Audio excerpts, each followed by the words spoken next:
The test that I'm running right now, I only have about 4 days worth of results on it, but I'll share with you what the actual test is and share with you the results of the test. So it is extremely annoying trying to manage the way that Meta wants us to kind of produce our results, but which is one campaign, all ads, all assets, yada yada yada. I mean, the little bastard's still doing well, surprisingly. We're getting a jump in our CPA because we did start to push, but we actually started to push like insanely hard, like more than I probably would. Like, hey, let's just double, yesterday kind of thing. So we'll wait for the results to kind of come in because we just doubled our ad spend yesterday. But I did want to kind of share some results that what we're seeing. So we did a test that Meta stated that if we start to create ads that are more top of funnel versus middle versus bottom of the funnel, we will see different CPMs. So I said, hey, we have actually a bunch of creative that was just landed that was a safe enough test because we're not going to have an insane amount of ad spend, but I didn't need the insane amount of ad spend. I needed CPM. I needed to know what CPM was. So yes, CPM will optimize as you start getting more clicks and everything, but this is basically a 4-day rush of like a metric shit ton of ads being dumped into the system all at once and then removed. So there's a lot of ads, a lot of creative, 27 to be exact, of new ads thrown inside of one campaign at one time with all spend kind of being equal. So we did a sub called intro style versus non-intro style. So the intro style in the ad is going to be a little bit more softer. So like get dad something that will last as long as your love for him. Like, just a really nice, easy style of ad text. So wholesome. Very wholesome.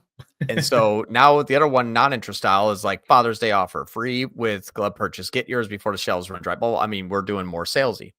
And so I said, well, let's run this test where we have, if we look at the filters, for our ad name contains actually intro. And I said, well, throughout the entirety of the test, obviously we didn't spend that much money on it. This is going to get better. I just wanted to share the results of what I'm seeing so far because I thought this was kind of interesting. And I'm going to customize the columns for CPMs. And the CPMs on intro style were coming in at 676. Now, the CPMs on non-intro style are coming in let me also do ad contains father. So Father's Day ads without the intro style is about $10. Oh, wow. So they're about 40-ish% cheaper. And again, they were put in at the same time with the same offer. Everything is exactly the same. We're just taking the ones that have the no text and adding the word and doing no text intro style.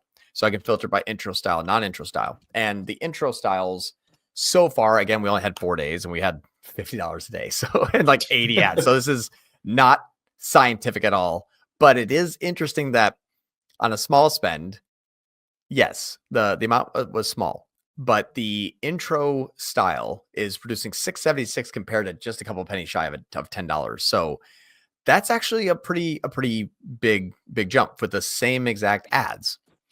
So, and the only thing we updated at this time was just primary text. So the images don't have text on them. So that's what I thought was really interesting is each one of our ads, the 1, 2, 3, 4, 5, all had the same image, and we purposely did it without any sort of text. So it's no text on the image, no text on the image. The only thing different was we used sales and non-salesy, and they're actually pretty close. We still say Father's Day, we still say free conditioner. But the other one was like, going soon. You got scarcity, you have urgency, and you're going to pay for that because the same targeting, open targeting, same exclusions, no exclusions, same ad, same image, no text on either one, just changing the primary text had a 40% change in CPM. That's insane. and not everyone reads the primary text. It's so funny. So the algorithm's just scooping it up and be like, okay, at least with the information. So test again, not confirmed, but yeah, looks to be starting that way. off. So it was the only client. All of a sudden, he's like, "Here's a bunch of images." He's like, "Want me to put text on them?" I'm like, "No." I said, "Give me a bunch of them without text because I'm going to test just primary text." And so that change of a 40% less CPM. Now, again, results have not really come in yet. That's the bad part. I really wanted to say is this is creative targeting testing based on what we're actually being able to control in the ad and seeing if the CPMs are different. And they are like $7.50 the highest one, but then $6.47, $6.38, $6.80, $6.95. 4 of the 5 ones didn't go over $7. The other ones were averaging 10. So it's definitely yes, there could be. Yeah, that's a big difference. It's potentially. I'd be curious to see, because this might be a start of a new testing series Yeah. of going from like, changing the text, and then, okay, now does that work if like you just change like the text on the image? Can you have salesy image text and not primary text, and then it's lower? Not. So that's more algorithm testing than like, I guess you can say like strong creative testing, but still good to know. Yeah. So well, it's almost interesting too, is if Meta wants everything inside of one campaign, it makes sense that what they're trying to do with like the founder story and then the product highlights. So they want full funnel everything into one, and then they're going to push everybody to it. And so, yeah, like it is actually very, very, very interesting. And then another kind of not test, but another thing that we kind of identified is this here, and this is just more of like a meta update as we continue on. But everyone's kind of familiar with, it used to be a slider. Now it's a percentage field where if you take like your purchase NC and then you're telling Meta like, hey, my existing customer budget cap is set to 0.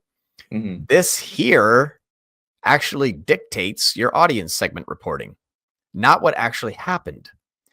So that was kind of a cool, oh, that's not right kind of update. But the audience segments here on that first one is like, we have engaged, we have new, we have no returning. This is reflective of the settings, not reflective of the truth. So we're actually still spending on existing customers and still getting CAPI imports of 8 returning customers this last 30 days in this campaign, even though $0 have been spent on them. My question is, CAPI import first click, how? How would that be the case? So it was kind of interesting to see that even if we set the setting, it's going to say like, hey, we have engaged, new, and no unknown. So we have all new. It's like, well, thanks for my 147 returning customers with $0 spent on existing. I mean, after 150K, yeah, that's good enough test for me. I spent 150 G's in a month, and it says we haven't spent a dime on your existing customers, but here's 147 of them. We should definitely take screenshots of all this, because I feel like there's like this thing that we're trying to build right now where it's just like all these things that, Meta says, Google says, like, oh yeah, it's going to do this. And then like you look at actual data and it just does something completely different. And so this will be available in the school community eventually once we get more data on it. But I think it'd be a really good tool to like show evidence like this and pretty much be able to show your clients then, hey, look, like, yes, the rep is telling you XYZ is going to happen, but it's not actually happening, and here's proof of it, kind of thing. Yeah, so, like your own campaigns, your agency, your employee, your rep, all need to be updated. Yeah, and so, especially your rep. Yeah, especially rep. Yeah, 145,000. I mean, I have 35 cents unknown, but somehow that 35 cents, apparently produced 147. Yeah, I doubt it. So there's definitely more ad spend going into these things, but that was just more of another, hey, quick update about how to actually read your campaigns and metrics. Another lie has been uncovered. But it's not really necessarily a lie. It's just Meta doesn't know. So it's like, hey, when you define your existing customers, you have to define them. When you define your existing customers, you upload a customer list, for example. And you're like, hey, when you see these people, don't spend on them. And Meta's like, you got it. And then it's like, hey, did you see anybody? They're like, nope, I didn't see anybody. It's because you didn't recognize them? Yeah, that's fine.